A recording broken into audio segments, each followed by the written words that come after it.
छठ दोनों बड़े त्योहारों के खत्म होने के बाद अब लोकतंत्र के महापर्व की सियासी शोर आपको हर तरफ गूंजती हुई नजर आ रही होगी। अब हर तरफ सिर्फ रैली, नारे और भीड़ का उत्साह नजर आ रहा है। विधानसभा चुनाव से पहले धुआंधार प्रचार का दौर जारी है।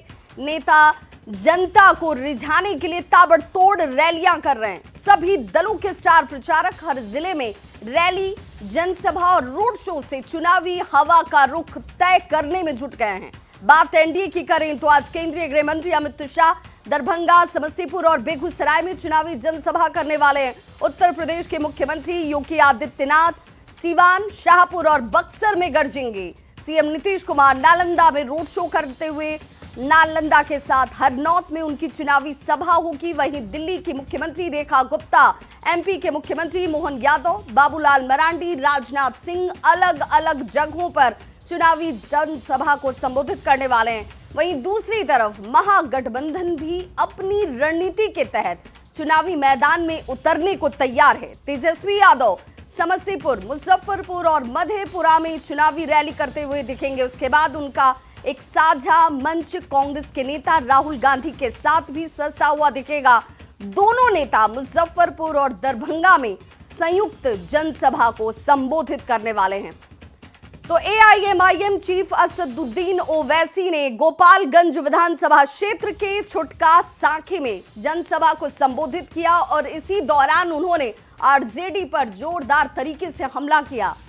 असदुद्दीन ओवैसी ने कहा कि बिहार में जिसकी 3% आबादी है उसका बेटा डिप्टी सीएम बन जाता है, जबकि 17% आबादी वालों को मौका ही नहीं मिलता। अब ओवैसी के इस बयान के बाद बिहार की सियासत सुलग गई है। जिसकी आबादी 3% की नहीं है वो ये कह रहे हैं कि अब की बार उनका उप मुख्यमंत्री राजद से होगा, और जिसकी आबादी 17% है उनका कोई नामो निशान नहीं है।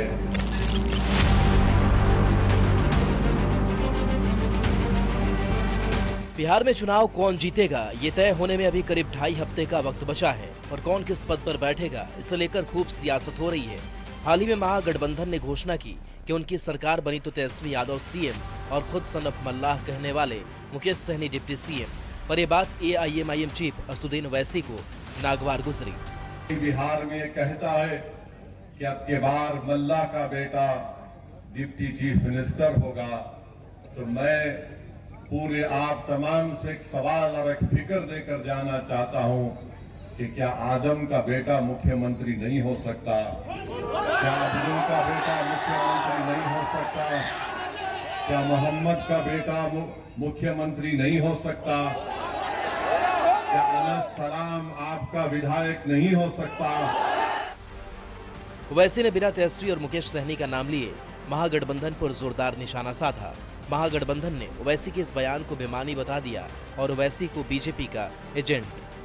तो हम उन लोगों के साथ हैं जो हमारे साथ हैं, देश के वो 68% लोग जो इस सरकार और इस व्यवस्था के खिलाफ मुसलमानों के लिए लड़ रहे हैं। आप ओवैसी जी का कोई एक बयान बता दीजिए जिसमें उन्होंने शिक्षा, चिकित्सा, रोजगार जैसे जरूरी मुद्दों पर बात की हो। वो आदमी सिर्फ कम्युनल एजेंडे पर बात करता है जैसे भाजपा के लोग बात करते हैं। वो भाजपा की मदद करने के लिए देश के हर राज्य में वो आदमी पहुंच जा रहा है। ओवैसी साहब, आप शायद तेजस्वी जी के बयान को नहीं सुने हैं। तेजस्वी जी ने स्पष्ट रूप से कहा है कि भारतीय जनता पार्टी जो बेचैनी दिखा रही है और जो अल्पसंख्यक हितैषी होने का ढोंग कर रही है, उनकी बेचैनी को हम जल्द ही पूरी तरह से समाप्त कर देंगे। ओवैसी ने महागठबंधन पर टिकट बंटवारे में भी मुसलमानों की अनदेखी का आरोप लगाया। मुसलमान यानी तेजस्वी के एमवाई समीकरण का एम और इस एम पर ओवैसी की भी नजर है। अब देखना होगा कि ओवैसी की चुनावी चाल आरजेडी का खेल खराब करती है या एआईएमआईएम बस बुटकटवा बनकर रह जाता है। गोपालगंज से संवाददाता गोविंद कुमार और पटना से रवि एस नारायण के साथ ब्यूरो रिपोर्ट, न्यूज़ 18।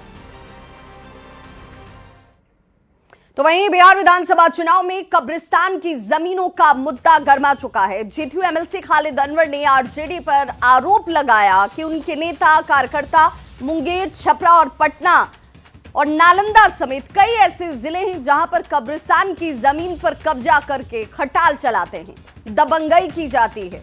उन्होंने कहा कि नीतीश सरकार ने विवादित कब्रिस्तानों की घेराबंदी कर हिंदू मुस्लिम तनाव को कम किया, जबकि आरजेडी ने ऐसे विवाद को हमेशा बढ़ावा दिया है।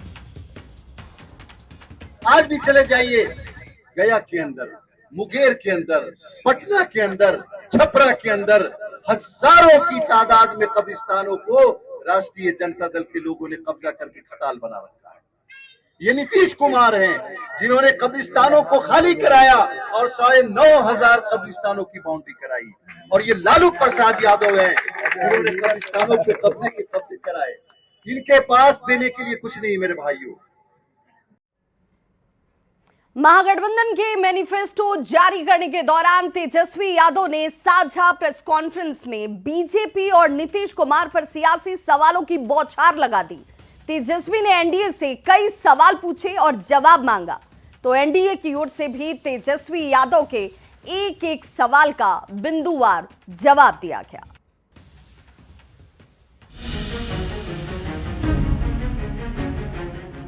मंगलवार को महागठबंधन का मैनिफेस्टो जारी हुआ। मैनिफेस्टो के अंदर की बात बताने से ज्यादा तेजस्वी यादव का फोकस एनडीए से सवाल पूछने पर रहा। तेजस्वी के सवालों का जवाब देने में एनडीए नेताओं ने तनिक भी देर नहीं की। तेजस्वी ने पूछा कि एनडीए का सीएम फेस कौन होगा। इसका जवाब बीजेपी सांसद रविशंकर प्रसाद ने दिया। रविशंकर प्रसाद ने कहा, नीतीश कुमार एनडीए का चेहरा हैं और आगे भी रहेंगे। आज तक अभी तक एनडीए की कोई ऐसी ऑफिशियल प्रेस कॉन्फ्रेंस या ऑफिशियल घोषणा नहीं हुई है कि भाई एनडीए का मुख्यमंत्री का चेहरा कौन होगा। नीतीश कुमार 20 साल से एनडीए के नेता हैं, इसमें जदयू भी है, भाजपा भी है, बाकी पार्टियां हैं, और उनकी अगुवाई में बिहार आगे बढ़ा है। वो चेहरा है, वो चेहरा अभी है, अतीत में और रहेंगे। इसलिए मैंने पिछली बार कहा था कोई वैकेंसी नहीं है मुख्यमंत्री के पद की। तेजस्वी यादव ने एनडीए को विजन लेस बताया, जिसका जवाब देते हुए रविशंकर ने कहा, एनडीए का विजन है हमारा काम। उनके पास कोई प्लान नहीं है, यानी उनके पास विजन नहीं है, यानी साफ तौर पे हम कह सकते हैं कि एनडीए में जो लोग हैं वो सब विजनलेस लोग बैठे हुए हैं। वो बार बार पूछ रहे हैं हमारा विजन क्या है। हमारा एनडीए, हमारा विजन हमारा काम है। हमारा विजन पटना में 8 वंदे भारत है। हमारा विजन अटल पथ जेपी गंगा पथ है। हमारा विजन पटना एयरपोर्ट है। हमारा विजन बिहार की सड़कें हैं, कहीं चले जाए। हमारा विजन पटना में मेट्रो है। महागठबंधन ने चुनावी मैनिफेस्टो जारी करने के साथ एनडीए और नीतीश पर कई सवाल खड़े किए। तेजस्वी ने नीतीश के साथ हमदर्दी जताई और बीजेपी से कई सवाल पूछे। तेजस्वी के सवालों का तुरंत जवाब देते हुए बीजेपी ने भ्रम की स्थिति को दूर करने की पूरी कोशिश की है। न्यूज़ 18 के लिए पटना से संजय कुमार के साथ ब्यूरो रिपोर्ट।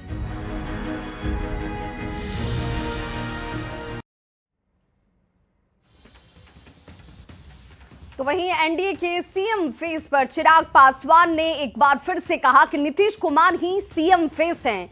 एक ही बात को बार बार दोहराया नहीं जाता है।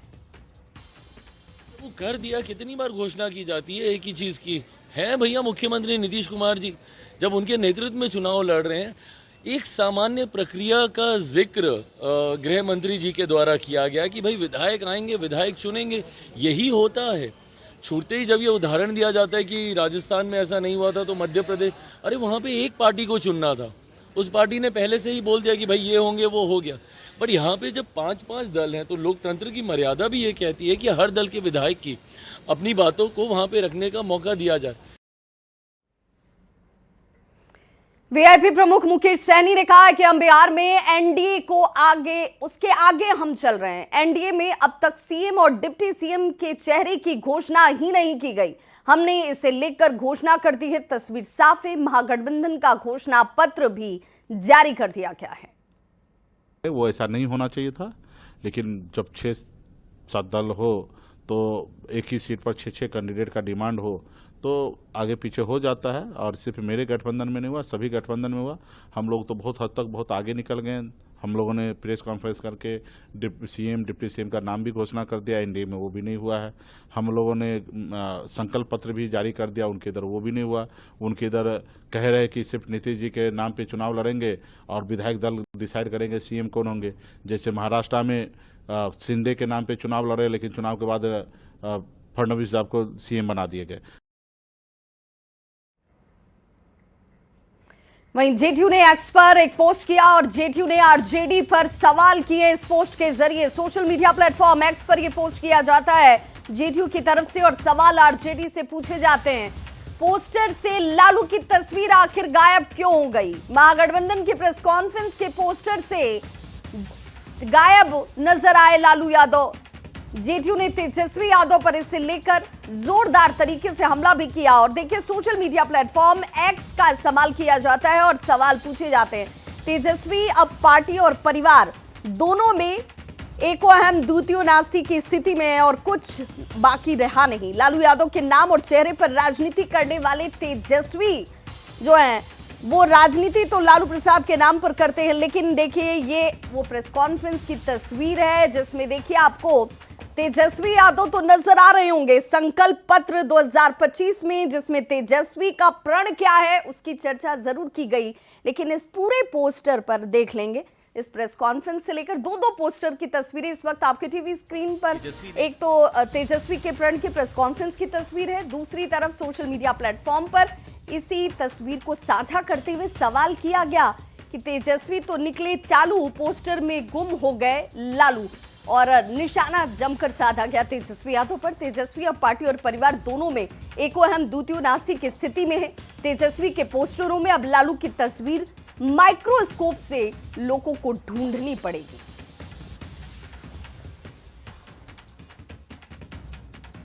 तो महागठबंधन के प्रेस कॉन्फ्रेंस के पोस्टर से लालू प्रसाद की तस्वीर गायब होने पर जेडीयू ने इसे लेकर जमकर निशाना साधा। सुनिए जरा क्या कुछ कहा जा रहा है। माननीय तेजस्वी यादव जी लालू राबड़ी जी के शासन के पापों के साया से भी दूर भागना चाह रहे हैं। माता पिता को तो पोस्टर में जगह देते नहीं, घोषणा पत्र में माता पिता के कद को कमतर कर दिया। लालूवाद विचारधारा है तो उनके नाम पर वोट मांगने में हिचक क्यों? हिम्मत है तो बताइए, लालू राबड़ी जी के शासन पर गर्व है या शर्म है?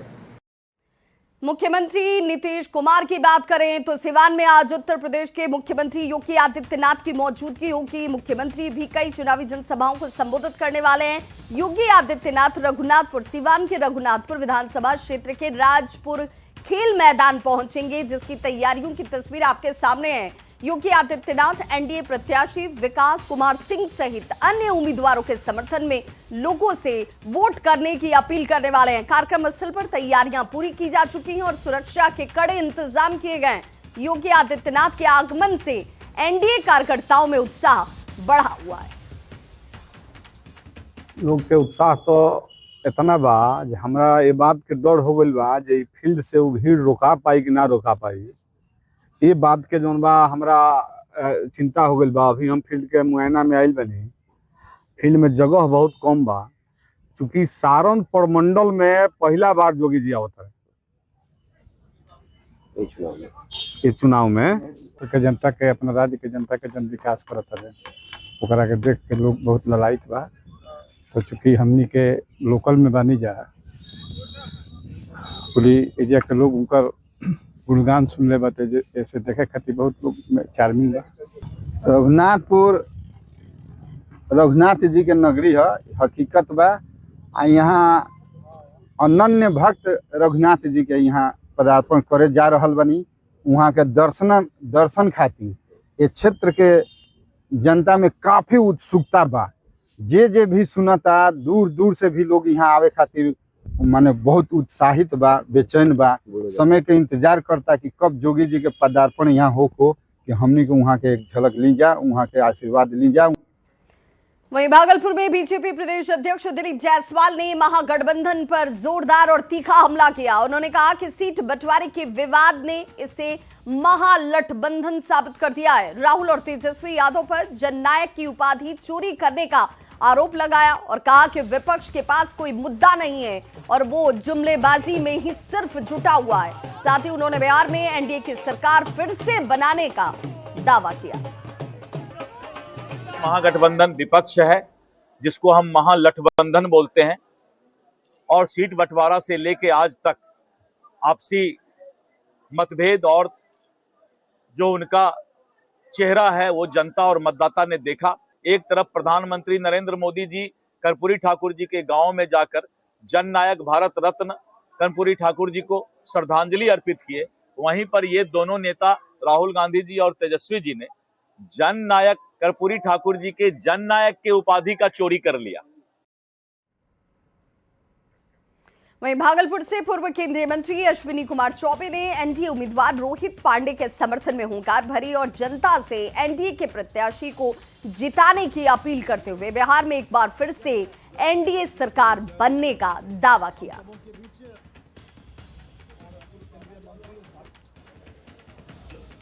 और आपको विश्वास दिलाता हूं, हमारे सारे कार्यकर्ता एकजुट होकर के, एक प्राण होकर के, एनडीए के सभी साथियों को साथ लेकर के, कोई बड़ा छोटा नहीं, जो भी हमारे एनडीए के पार्टनर हैं सबको साथ लेकर के हम भागलपुर में 2025 में क्रांति लाएंगे। सीतामढ़ी में विधानसभा चुनाव के दौरान आदर्श आचार संहिता में लापरवाही देखने को मिली है। निर्वाचन आयोग के निर्देश के बावजूद कई सार्वजनिक स्थानों पर राजनीतिक बैनर और पोस्टर अब भी आपको लगे हुए दिख जाएंगे। नियम ये कहता है कि आचार संहिता लागू होने के 48 घंटे के भीतर इन्हें हटा दिया जाना चाहिए था, लेकिन कार्रवाई नहीं की गई। इससे प्रशासन की सख्ती पर भी सवाल उठ रहे हैं। विधानसभा चुनाव के दौरान सीतामढ़ी जिले में कई जगहों पर आदर्श आचार संहिता की लगातार धज्जियां उड़ती दिखाई दे रही है। अब आपको तस्वीरों के जरिए दिखाने की कोशिश करते हैं कि सुदूर ग्रामीण इलाकों की बात कौन कहे। सीतामढ़ी शहरी इलाकों में कई जगहों पर राजनीतिक दलों के पोस्टर लगातार अभी भी सटे हुए हैं, जिसको प्रशासन के द्वारा अब तक नहीं हटाया गया है। सीतामढ़ी जिले के जिला मुख्यालय डुमरा के शंकर चौक की यह तस्वीर है, जहां पर विभिन्न राजनीतिक दलों के पोस्टर अभी भी लगे हुए हैं और उनको हटाया नहीं गया है। गौरतलब है कि पिछले 6 अक्टूबर को पूरे बिहार में आदर्श आचार संहिता लागू की गई थी और निर्वाचन आयोग के द्वारा यह सख्त हिदायत दिया गया था कि 48 घंटे के भीतर जो भी सार्वजनिक जगहों पर राजनीतिक दलों के पोस्टर और बैनर लगाए गए हैं उनको हटा दिया जाए। लेकिन आप तस्वीर देख सकते हैं, कई सार्वजनिक जगहों पर अभी भी विभिन्न राजनीतिक दलों के बैनर और पोस्टर लगाए हुए हैं और उनको हटाया नहीं गया है, जिससे यह साबित होता है कि आदर्श आचार संहिता का पालन कराने में जिला प्रशासन के जो अधिकारी है वो पूरी तरीके से फेल साबित हो रहे हैं। तो तस्वीर साफ बयान कर रहा है कि जिले में आदर्श आचार संहिता का सही तरीके से पालन नहीं हो रहा है और प्रशासन के द्वारा इस मामले में लगातार लापरवाही बरती जा रही है। राकेश रंजन, न्यूज 18 सीतामढ़ी।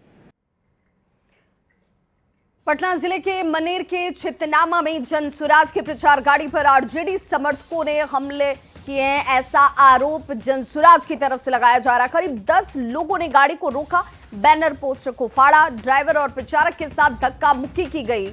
आरोप ये भी कि हमलावरों ने आरजेडी का गाना बजाने का दबाव बनाया और इनकार करने पर बैनर पोस्टर को फाड़ा गया है। सूचना पर पुलिस पहुंची और फिलहाल जांच शुरू कर दी गई है। जनसुराज प्रत्याशी संदीप कुमार सिंह ने इसे लोकतांत्रिक मूल्यों पर हमला करार देते हुए थाने में इसकी शिकायत दर्ज करवाई। सुराज की प्रचार गाड़ी छितनावा जा रही थी। छितनावा में कुछ अराजक तत्व हमारी गाड़ी को रोके, उसका बैनर फाड़ दिए और ड्राइवर और अनाउंसर के साथ बदतमीजी किए और एक पार्टी विशेष का नारा लगाने को बोले और एक पार्टी विशेष का नारा लगाने को बोले। हम छितनावा की तरफ से आ रहे थे प्रचार करते हुए। 10 लोग ब्रह्मचारी के सामने में आया और उसके बाद 2 पहले आगे आ गया। आगे आया तो हम ब्रेक मार के गाड़ी रोक दिए। उसके बाद बोला कि आरजेडी का गाना बजाओ। हमने नहीं, हम आरजेडी का गाना हम नहीं बजा सकते हैं। हमारे जो गाड़ी है उसमें जन स्वराज का पोस्टर लगा हुआ है और जन स्वराज में गाड़ी चलता है। और बड़ी खबर इस वक्त आ रही है बाढ़ से, जहां बख्तियारपुर में होटल में छापेमारी की गई है। होटल के कमरे से कैश की बरामदगी की बड़ी खबर इस वक्त सामने आती हुई। छापेमारी में करीब 10 लाख रुपए कैश जब्त किए गए। होटल के कमरे से कैश की बरामदगी और कैश के राजनीतिक कनेक्शन की चर्चा अब इस वक्त बेहद तेजी से चलती हुई छापेमारी की तस्वीर सोशल मीडिया पर वायरल हुई है। ये तस्वीरें इस वक्त आपके टीवी स्क्रीन पर भी हैं। वायरल तस्वीरों की पुष्टि हालांकि न्यूज़ 18 नहीं करता है। इस पूरे मामले की जांच पुलिस की तरफ से जारी है।